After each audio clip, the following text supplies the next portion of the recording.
Good morning and welcome to Community Roundtable, a free public service brought to you on AM 1590 KDJS. If you're a member of a nonprofit organization and would like to be featured on the program, call the KDJS Newsline at 320-235-2900. That's 320-235-2900. Well, we say hi to Willmar Mayor Marv Calvin and talk a little bit about the city of Willmar and everything going on here the spring of 2019.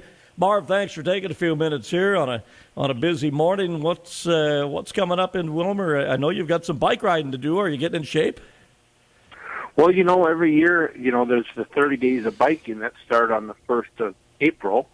But then this year in Willmar, we have the Mayor's Bike Ride, which will be happening on May 17th. And maybe we can talk just a little bit about that. There's really some exciting things happening with that, if that's all right. Sure, that's a Friday, May 17th. And this involves mayors from Willmar and where else? Well, it's Willmar, New London, and Spicer. And we rotate the locations around every year. This year will be in Willmar.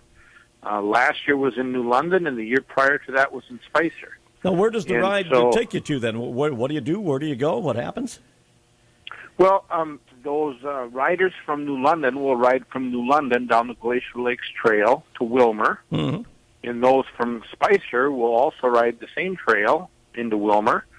And this year, our rally point, if you will, at the end of the ride is going to be downtown Willmar. And we're going to have a spectacular block party associated with the Mayor's Bike Ride this year.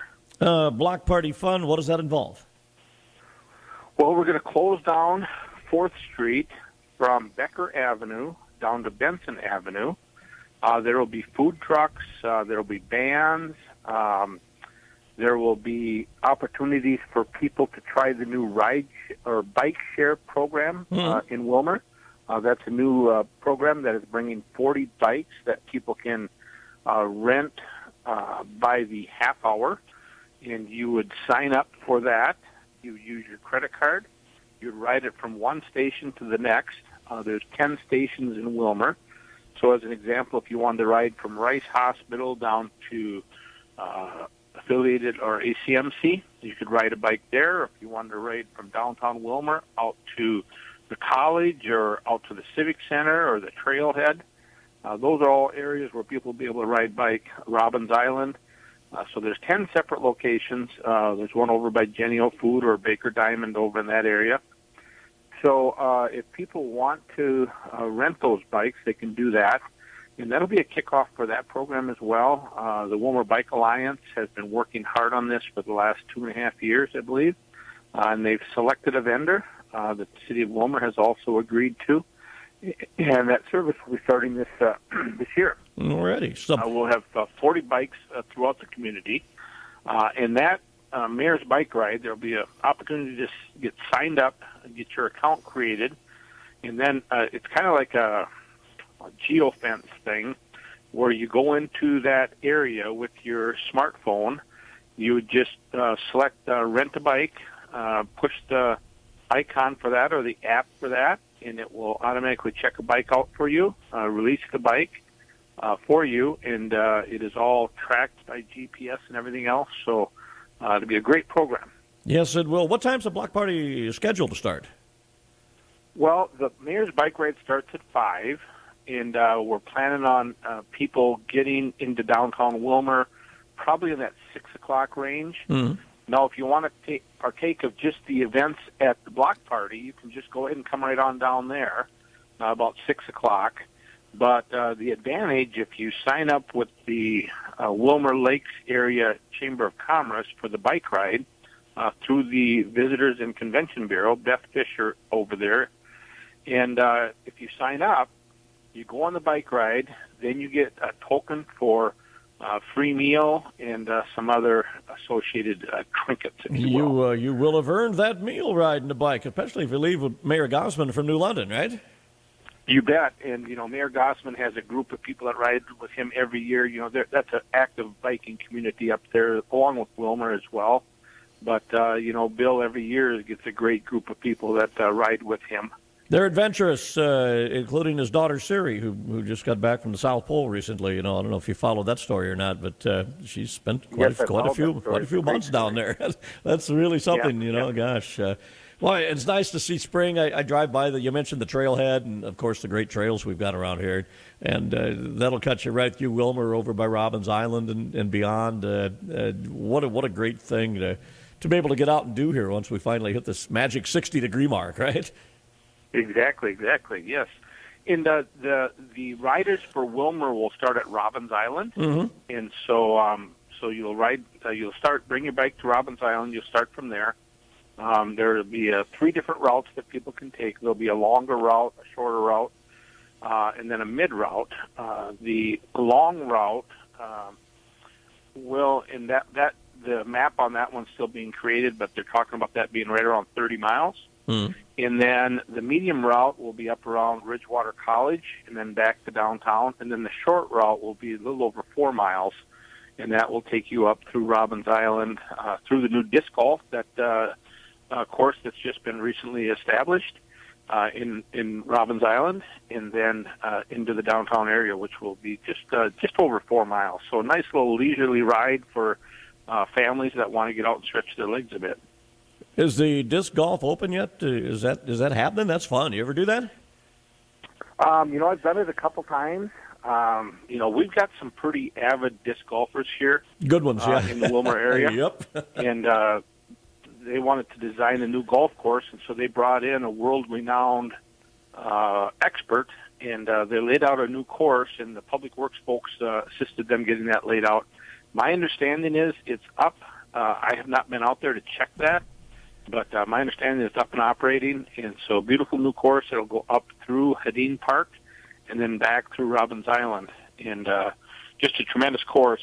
The designer was in Willmar at least 2, maybe 3 times when he was getting it laid out, and he said that Willmar would have one of the premier disc golf areas in the state, probably even in the region. Wow, very cool. Robbins Island has gone through some great changes over the last 3-4 years. Anything new there for this year? Oh my gosh! Al, it's crazy what's going to be happening out there. There's a four season shelter that will be built. That's in the planning stages right now, going through the parks committee and also going through the council. Recently, it has gone through the finance committee because we needed to find some more money to make that happen.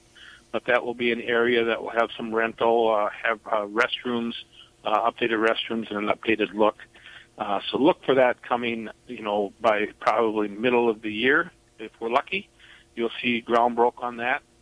And then the local option sales tax. There's $3 million that will be used to invest in Robbins Island. And part of that is going to be the non-flashy stuff, the stuff that you really don't see, but roads, parking lots, some of the infrastructure needs that are out there. And then Rachel Skretbed, who was the co-chair of the Destination Playground Build, is actually the chair of that committee. And she has a group of 7 people working alongside her, and they're coming up with some really great, wild, crazy, fantastic things for out at Robbins Island. And then again, of course, we've got to remember that we've got the Rock and Robbins event happening on Robbins Island again for 4 consecutive weeks. The Rotary Club in Willmar will be putting that together. So look for a lot of excitement out at Robbins Island this year, a lot of investments, improvements, and those types of things. So really some exciting things happening there. And like you said, Al, we are so blessed to have that 55-acre piece. Oh, no kidding. What a great area. And, gosh, you and I were texting before going on there, talking to Mayor Marv Calvin of Willmar this morning, and you mentioned the mayor's prayer breakfast. That's getting close, isn't it? Oh, sure. Yeah. Yeah, the mayor's prayer breakfast this year will be on May 2nd. It'll be at the Holiday Inn Conference Center, as it has been for the last number of years. This year's speaker will be Brian Orston. Brian was involved in a house explosion. He was actually in the root cellar when the house exploded. And so he'll tell his story of how he made it through that explosion. Al, you know that my history is the fire service. And, sad to say, I've been on a lot of these house explosions where the outcome is dramatically different than what Brian's outcome was. And one of the things that he'll be sharing is how when he saw the flash, he said, "Jesus, save me." And what he meant by that is, save him from, perishing in this, house explosion. Mm-hmm. And so he'll tell a little bit about how that works and then the power of prayer and, really an exciting story. And the other thing that Brian has going is that he had recently adopted 3 young children from the Ukraine. And so that will be mixed into his story as well. The connection between the 2 stories is that he had just returned from Ukraine the night before this explosion happened. And so he'll tell his story of how prayer, we need to be a praying community. We need to be a community that remembers that there is God is the one that is over our community, and we need to remember that. And so he'll be talking a little bit about that. So, people lift Brian's each other got up. a pretty compelling story to tell. Yeah, no kidding. Yeah, the help you get from other people is sometimes beyond belief on how good it is. And oh man, the power of positivity. And yes. when you hear his story, you'll go, "Oh my gosh, I can't believe it." So we've got things things cooking here. I think we're done with snow. Even though as we chat here, it's the 14th of April, and we can just cross our fingers on that. Normally, we should be in a boat crappie fishing right now, right? We should be tearing the lips off those little crappie straight. Oh yeah. I think we're a week out on that yet. So, what's going on with? I'd like to hit Lake Andrew early at the inlet. And boy, you can get some pretty nice crappies over there if you're patient and your timing is right. You got that nice warm water coming in there. And don't let the secret out. You've probably been over there once or twice too. So. I have, yeah, same spot. I know exactly what you're talking about, man. What's going on with road construction? 'Tis the season. The state came out last week with their plans, for all over Minnesota. City of Willmar, what are we looking at there, Marv? City of Willmar is looking at a little over $4 million of street improvements this year. It's one of the things that our citizens tell us on a regular basis is, improve our streets. And, we're still trying to catch up from some decisions that were made of not doing streets a number of years ago, and it has having negative lasting impacts. You look at 2nd Street South East, you go down that street, it's basically a washboard. And that was a street that the council removed at the request of the citizens. And the citizens came to the council and said, "Hey, take our street out." Well, now they're trying to get the street put back in because it's in tough shape. But it just goes to show that our city engineers are well-versed in the replacement plan, when they should be replaced, how they should be replaced. And as elected officials, we really need to follow the lead of our city engineer to make sure that we follow the path that the engineer is laying out, because when you don't do that, you have some dire consequences. Well, on Community Roundtable, Stephanie Felt joins us right now, Willmar Police, Candiac County, and a lot of safety talk when we visit with Stephanie as we get into springtime here. And I know as we talk, the program has been going on for about a couple of weeks here, Stephanie, but there's extra enforcement on the roads right now we want to remind people about. It concerns telephones and distracted driving. There are eyes upon the drivers now, aren't there? There are. We're starting April 8th and running through the end of April. There are extra funds available for law enforcement to step up their enforcement for distracted driving. So that can mean anything from cell phone use for, people are texting or sending their Snapchats or looking up stuff on the internet, which is illegal. But distracted driving also can mean everything from adjusting your music. Just leave it on KDJS, right? You got that right. Yeah, we play good stuff. Exactly. But there's many crashes that we respond to where people were eating or drinking, and they knock over that big gulp of Coke or a coffee cup or something, and that leads to crashes. So we tell people distracted driving is anything that takes your eyes off the road, your hands off the wheel, or your mind off what you're doing. So cell phones are, unfortunately, a huge part of that. Yeah, and it's a statewide push going on. Does this go beyond the borders? Do other states do this the same time of year, or just Minnesota?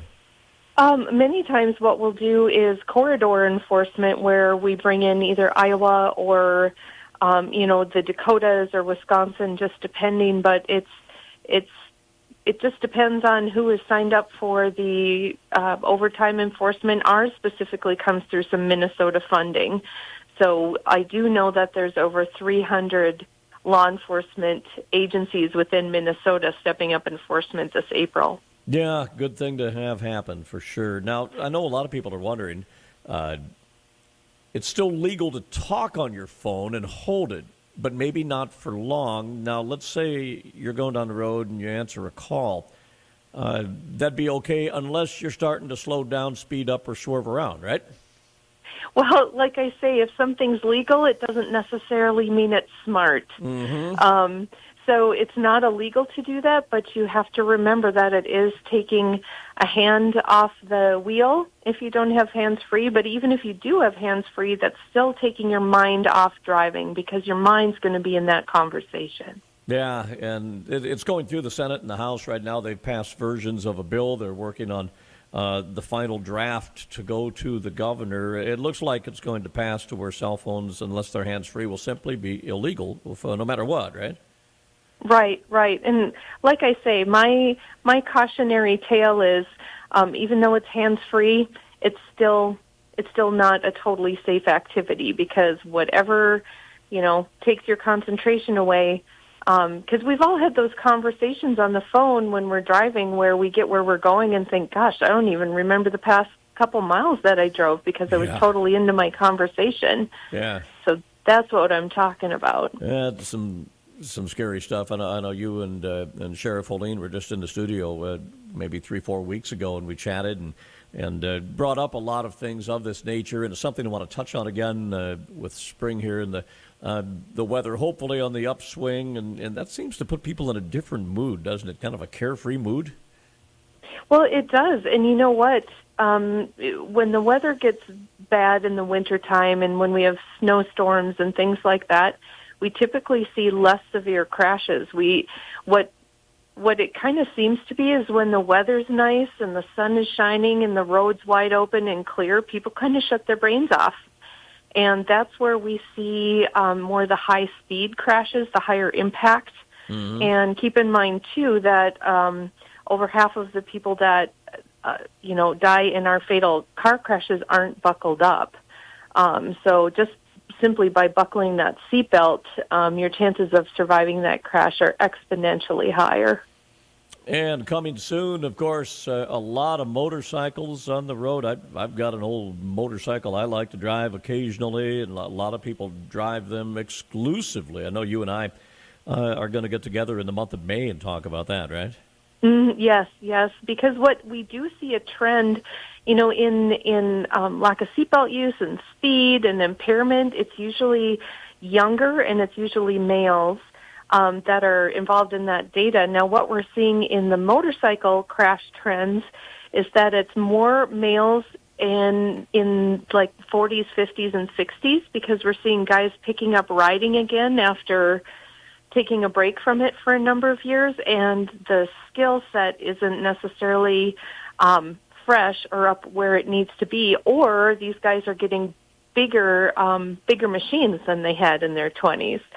So we're trying to tell people, number one, wear a helmet, number two, wear protective high-visibility clothing, and number three, check out Ridgewater College because they have all sorts of training classes for different levels of rider ability, and everyone I've talked to that's taken a class there who said, I don't know what I could possibly learn, has said, I learned so much. I thought I knew everything, but I came away from that with a good set of skills that I didn't have before. Yeah, no, if you haven't ridden in a while, there are things you forget. And then you've got a newer, larger motorcycle, like you said, and it just gets a little bit heavier, a little different to control.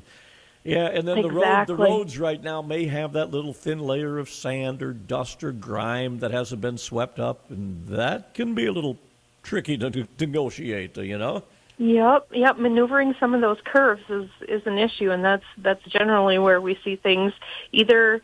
It's a motorcyclist not being able to maneuver a curve or dump speed when something, pops up in the road ahead of them, or it's the other drivers in the passenger vehicles on the road that aren't looking out for the motorcyclists. So we can't put all the the blame for motorcycle crashes on motorcyclists, because all of us need to be paying attention as well. And they're hard to see if we're not paying attention. Something we'll get into next month when you come in to visit. We'll be talking about blind spots, how to ride smart, don't ride where there's not a lane.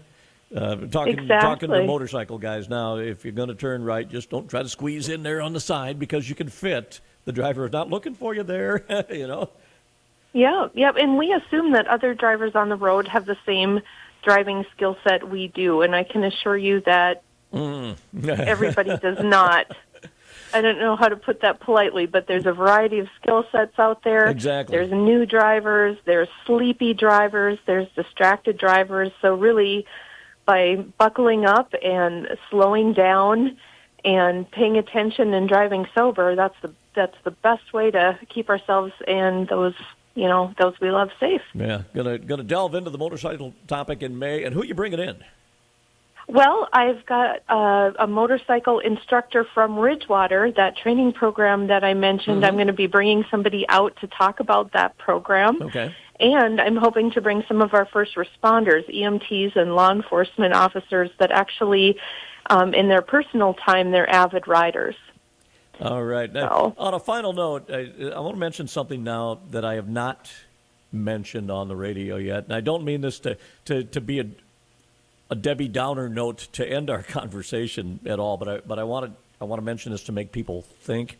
Please think. Our nephew on my wife's side of the family was killed by a drunk driver about 3 weeks ago, and it was sorry. so hard. Poor guy,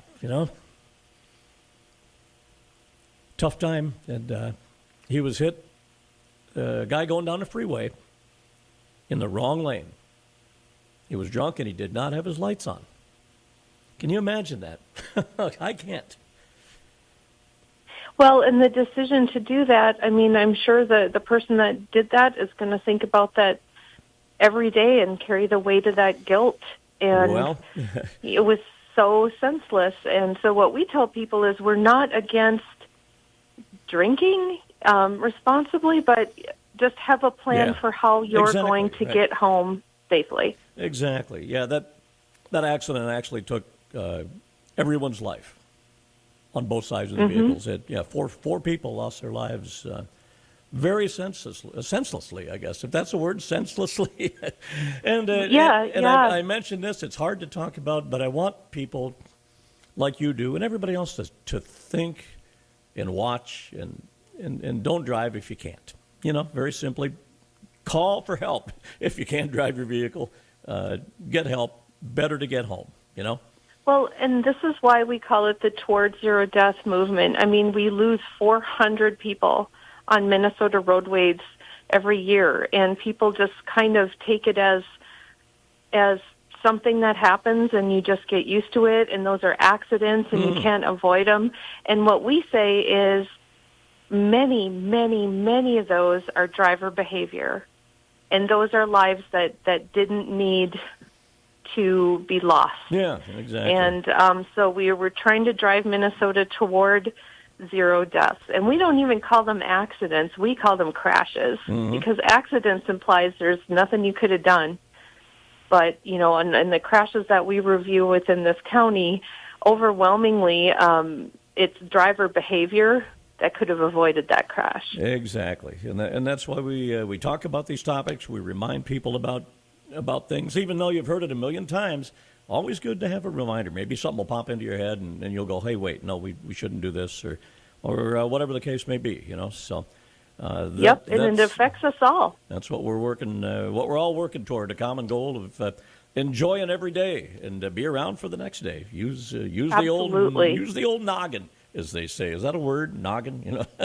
Yeah, well, and when we get in our cars, we just kind of, that's our little safe zone, and we just sort of, veg out, and that's our place to sometimes it's our office, sometimes it's our dinner table, sometimes, it just, what I tell people is take an assessment of how you're driving and see.